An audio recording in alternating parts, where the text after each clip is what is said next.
a charlar con una compañera, periodista, reportera, escritora, una viajera valiente, decidida, que ya ha visitado más de 40 países. Es una estupenda compañera que un día dejó la televisión, la dirección de programas, ahí es donde yo la conocí, pues eso, para ponerse a viajar por el mundo con su cámara fotográfica y luego trasladarlo todo a reportajes o a libros. Y ya lleva muchísimos, muchísimos libros. Seguro que ustedes han leído algunos cuantos de ella porque ha tenido un éxito, cosa que me alegra, de verdad. El último es este, ahora hablaremos. Diosas, como ven aquí, diosas de Hollywood. Unas biografías de mujeres como Ava Gardner, Rita Hayworth, Grace Kelly, Elizabeth Taylor. Parece que lo sabemos todo de ellas. No crean, no crean, sobre todo cuando se investiga la vida como lo ha hecho ella. Cristina Morató, hola. ¿Cómo estamos, Isabel? Encantada. Encantada yo de verdad de saber de ti. Bueno, te sigo por redes. No paras realmente, aunque ahora la vida nos ha parado a todos, a una persona que viaja tanto como tú. Cuéntame cómo llevas este parón. Lo llevo bien porque creo que ahora la gente está muy obsesionada con los viajes y yo creo que ahora lo que tenemos que hacer es estar muy contentos de tener salud, de estar bien, de que nuestra familia esté bien, de que nuestros amigos estén bien. No pasa nada, ya volveremos a viajar y lo importante ahora es cuidarnos y tener salud. Pues me parece muy bien que lo lleves así. Yo también creo que sin salud, además, ya no tienes ganas de viajar. Claro, y de todas formas creo que esto nos tiene quizás que servir de lección y quizás viajar de otra manera y viajar de una manera más respetuosa, menos agresiva con el medio ambiente. Tendríamos que aprender algo, ¿no?, de todo esto que está sucediendo. Y luego es verdad que me ves muy animada, todos hemos tenido, y tú también, nuestros momentos de bajón. Yo creo que el confinamiento, vamos a ver, los escritores, Isabel, ya nos confinamos para escribir. Yo mi vida realmente es muy eremita, casi siempre sola con el ordenador, pero una cosa es por elección y otra es por un tema como esta pandemia. Pero hay que intentar llevarlo de la mejor manera posible y no quejarnos, sobre todo si tenemos salud. Yo pensaba, preparando esta entrevista contigo, en las consecuencias para aquellas culturas, aquellos países que no son tan afortunados como nosotros, cómo estarán viviendo realmente ellos sí, de una forma muy, muy dura esta pandemia. ¿No crees? Estos sitios por los que tú ahora hablamos, has estado con estas mujeres indígenas por tantos continentes, habrás pensado en ello, ¿no, Cristina? Mucho, y por eso me fastidia cuando a mi alrededor siempre estoy oyendo a gente tan negativa, ¿no?, que todo está fatal, y sobre todo me molesta mucho la gente que se mete con los sanitarios.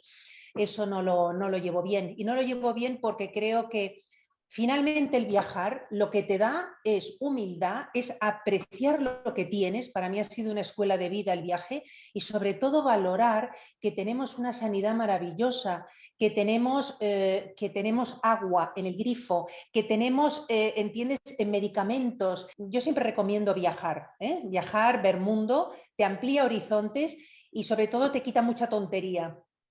Pero viajar de esta manera que se estaba viajando, porque tú viajas de otra manera y además te has Sí. adentrado en territorios muy alejados, inhóspitos, casi sin luz, sin agua corriente, o sea que eso es viajar de otra manera para documentarte, para vivir la experiencia y luego contarla.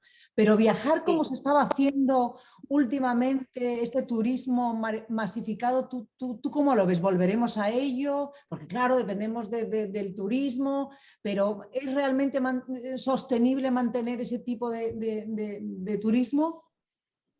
Yo creo que no, que va a haber un antes y un después. Yo creo, y lo siento mucho por los jóvenes, porque, bueno, yo tengo un hijo de 21 años que tiene ganas de viajar como yo y de ver mundo, pero creo que lo van a tener ahora más difícil porque ya hay muchas compañías low cost que no van a aguantar este golpe que han tenido económico. Ya no podremos ir a sitios tan lejanos a precios tan baratos, pero por otra parte creo que el viaje va a ser algo más selectivo, y quizás bueno, tengamos que apreciarlo más y ser más selectivos nosotros mismos y sobre todo ser menos dañinos, O sea, es que estas imágenes que ya habíamos visto últimamente, ¿no? De cientos de personas en una ciudad tan maravillosa como Venecia, ¿no? Con esos cruceros, que yo es que soy anticruceros, llegando a esos lugares, invadiéndolo todo. Bueno, yo creo que se va a viajar de otra manera. Va a haber sin duda un antes y un después. Yo también. Bueno, al menos sería lo deseable si es que aprendemos algo, ¿eh? Que yo cada día estoy más pesimista en ese sentido. Bueno, desde el primero, creo recordar que el primero fue Viajeras intrépidas y aventureras, que ya tuvo Sí, mucho reconocimiento, mucho éxito, en el que pusiste el foco en mujeres bueno, que no sabían, que no salían mucho en los libros, ¿no? Realmente unas mujeres que en aquellos tiempos viajar, si tenía mérito viajar, que los hombres pudieran viajar, para las mujeres muchísimo más, Cristina. yo creo que no podemos imaginar lo que era viajar para una mujer en el siglo XIX. Estamos hablando además de una época donde no había GPS, donde no había redes sociales, donde no había wifi, no tenían teléfonos móviles y entonces eran viajes realmente, en muchos casos, a una muerte casi segura. Y luego me fascina porque las más grandes victorianas, las más grandes viajeras, nacen en una época que es esa Inglaterra victoriana tan puritana, donde la mujer es prácticamente invisible, vive tutelada al esposo o al hijo mayor. Entonces a mí me fascinan estas victorianas tan osadas que con sus corsés y sus enaguas y sus sombrillas son capaces de decir, pegar un puñetazo, ¿no? Y decir, me voy al corazón de África enfrentándose a tribus hostiles, a un clima hostil y terrible, una época donde no había, por ejemplo, pues, profilaxis para la malaria, morían muchos viajeros de malaria. Entonces yo creo que tenían un mérito increíble y de ahí esta pasión que yo tengo hacia estas victorianas a las que he dedicado pues 3 libros, ¿no? 3 libros, nada más y nada menos, ¿no? El tiempo pasa volando, pero el primer libro, Viajeras intrépidas y aventureras, es en el año 2000. Año 2000. O sea que, bueno, ya ha llovido, ¿no? Entonces, después de este libro, hice Las reinas de África, que eran las grandes viajeras y exploradoras por el continente africano. Luego hice Las damas de Oriente, que eran las que viajaban a Oriente. A una cultura tan diferente, ¿no? Donde, curiosamente, se sentían mucho más libres que en esa Inglaterra donde nacían, ¿no? Porque las viajeras por Oriente del siglo XIX, las que llegaban a los desiertos o las que llegaban a encontrarse con los beduinos, por ejemplo, como los beduinos nunca habían visto a una mujer europea, tú imagínate encontrarte en medio del desierto, pues a una mujer con sus corsés, con sus enaguas, sus sombrillas, subida a un camello. Yo creo que los beduinos debían pensar que venían de otro planeta estas mujeres. Y curiosamente las consideraban, Isabel, un tercer sexo, ni hombre ni mujer. Y eso era maravilloso, porque normalmente, siendo ¿Por qué? mujeres, ¿Pero por qué? no sabían ubicarlas. Normalmente, si hubieran pensado que era una mujer como las de ellos, esas mujeres hubieran ido directamente al harén, a dormir al harén y sobre todo a permanecer en el mundo femenino. Si estas mujeres como Freya Stark, Gertrude Bell, Isabel Bert, todas las grandes viajeras por Oriente, pudieron hacer sus estudios y escribir los libros que escribieron, es porque los árabes las consideraban un tercer sexo, eran mujeres que veían que eran importantes, venían de Inglaterra, ¿no? Las trataban casi como reinas y entonces las dejaban entrar en el mundo masculino hasta tal punto que discutían con los jeques sobre asuntos religiosos, políticos. Ironías de la vida, tenían más libertad en el desierto y en la cultura árabe que en su propia cultura europea, donde una victoriana, pues bueno, nacía para casarse, tener hijos, ser muy prolífica, tener muchos hijos como la reina Victoria, y luego pues vivir, bueno, totalmente entregada a su marido, ¿no? Pero no viajarían solas, ¿o sí?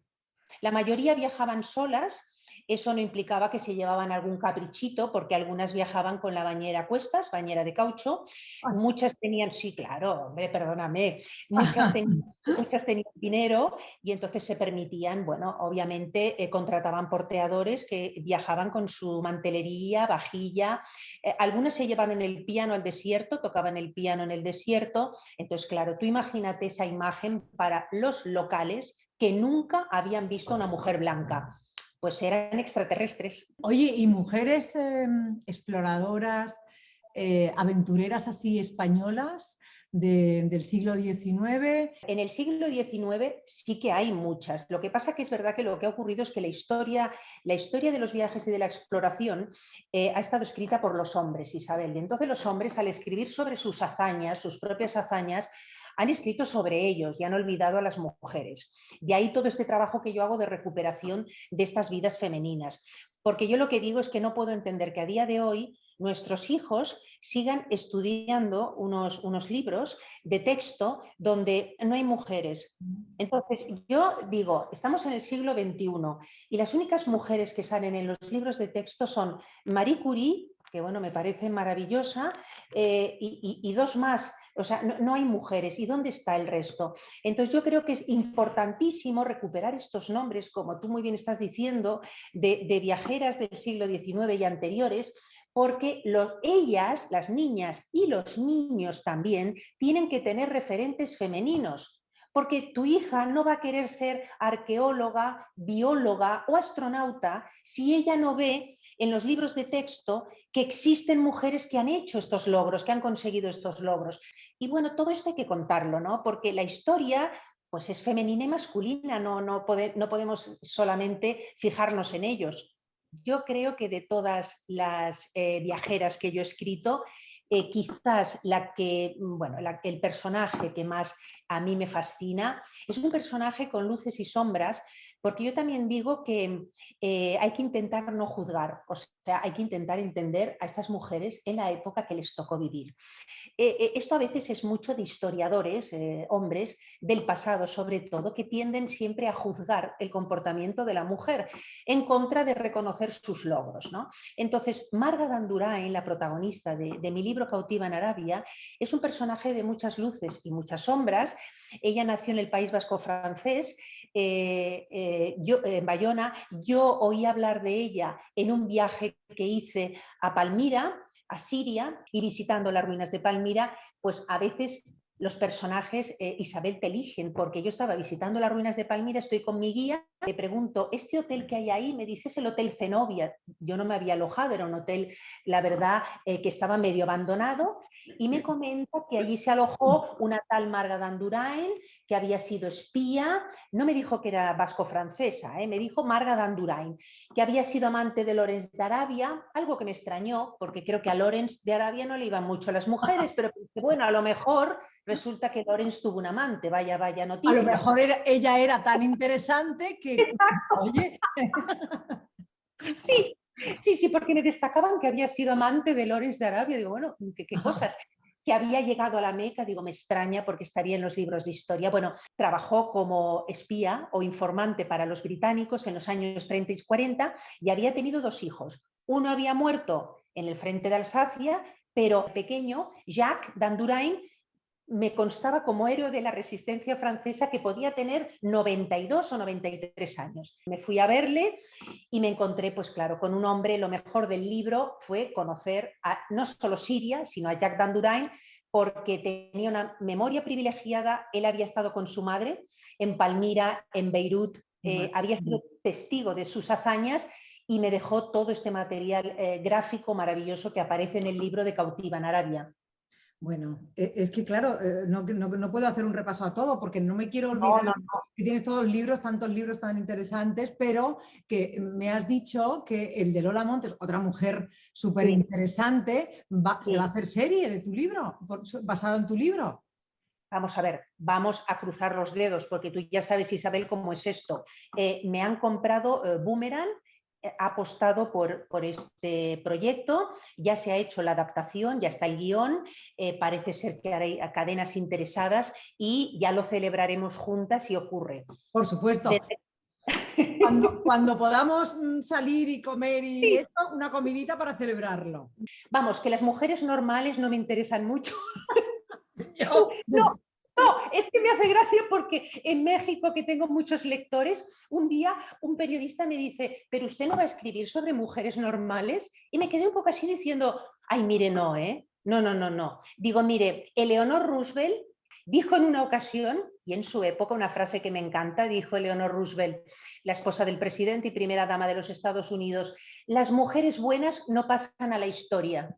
Y me encanta. Interesante, interesante. Escúchame, antes de el último de Sí, 2019, que yo no sé si sí, pudiste hacer toda la promoción con esto de la pandemia, el último, sí, supongo que ya estarás en otro, también sí. interesante porque aunque puede pensarse, ya lo sabemos todo de Ava Gardner, de Rita Hayworth, de Grace Kelly, de Elizabeth Taylor, pero claro, tú te documentas muy bien. Yo ya no me acordaba lo de Rita Hayworth, que era una Sí, vida tan difícil. Al final son todas, han sí, llegado a sí, lo sí, más sí, alto, porque no se puede triunfar más en el mundo del cine, y sin embargo dan hasta pena un poquito. O sea, son unas mujeres sí. un poco desgraciadas, han terminado algunas muy mal, muy solas.